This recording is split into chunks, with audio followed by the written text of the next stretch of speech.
साठी पंतप्रधान नरेंद्र मोदी यांची पिंपळगावात सभा होतीये। मात्र पंतप्रधानांच्या या सभेपूर्वी शेतकऱ्यांनी कांद्याच्या माळा घालून कांद्याची निर्यात बंदी सरसकट हटवावी ही मागणी केली आणि जोरदार घोषणाबाजीही केली, आंदोलन केलं।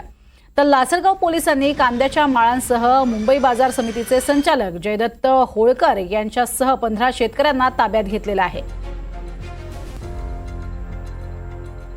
थेट प्रांजल यांच्याकडे जाणार आहोत। प्रांजल, एकीकडे आपण शेतकरी आक्रमक झालेले पाहतोय, कारण संपूर्ण परिसर जो आहे तो पट्टा जो आहे तोच कांद्याचे जे अर्थातच व्यापारी आहेत, शेतकरी आहेत त्यांचा पट्टा आहे आणि त्या पार्श्वभूमीवर थोडीशी नाराजी जी आहे ती मोठ्या प्रमाणात आपल्याला पाहायला मिळालेली आहे। स्वतः भारती पवार यांनी सुद्धा अनेकदा हा प्रश्न त्याला फेस केलेला आहे, त्याला सामोरं जावं लागलेलं आहे।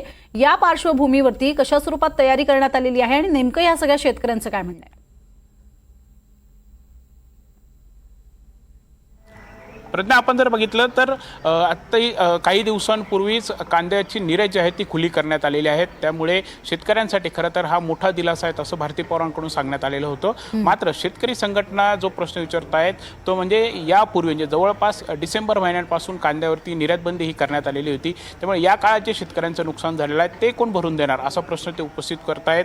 कांदा उत्पादक शेतकरी हे हतबल झालेले आहेत असं ते सांगतायत आणि याच सर्व पार्श्वभूमीवरती कुठेतरी आजच्या सभेच्या पार्श्वभूमीवरती आंदोलनं हे करण्यात येतील, ही आंदोलन करता येतील असं करता शक्यता असल्यामुळे पोलिसांकडून CRPC 149 अंतर्गत शेतकरी संघटना असतील यासोबतच इतर काही पदाधिकाऱ्यांना नोटीस या बजावण्यात आल्या होत्या। त्यामुळेच या संघटना असतील, पदाधिकारी असतील ते संतप्त झाल्याचं बघायला मिळत आहे। आपण हे जे आता व्हिज्युअल्स बघत आहोत, लासलगावमध्ये देखील बाजार समितीचे हे पदाधिकारी असतील किंवा इतर शेतकरी असतील त्यांनी गळ्यामध्ये कांद्याच्या माळा घालून आंदोलन हे केलेलं आहे, घोषणाबाजी ही केलेली आहे आणि त्यांना सध्या पोलिसांनी ताब्यात हे घेतलेलं आहे। जिल्ह्यामध्येच आपण बघितलं तर स्वाभिमानी शेतकरी संघटनेचे पदाधिकारी असतील, कांदा उत्पादक शेतकरी संघटना असतील, या पदाधिकाऱ्यांना देखील नोटीस या बजावण्यात आलेल्या आहेत। त्यामुळे एकंदरीतच आजच्या या सभेवरती कांदा उत्पादक शेतकऱ्यांच्या या तीव्र प्रतिक्रिया ज्या आहेत त्या दिसून येत आहेत। एकंदरीतच आता या सर्व पार्श्वभूमीवरती मोदी नक्की काय बोलणार याकडे सगळ्यांचं लक्ष आहे।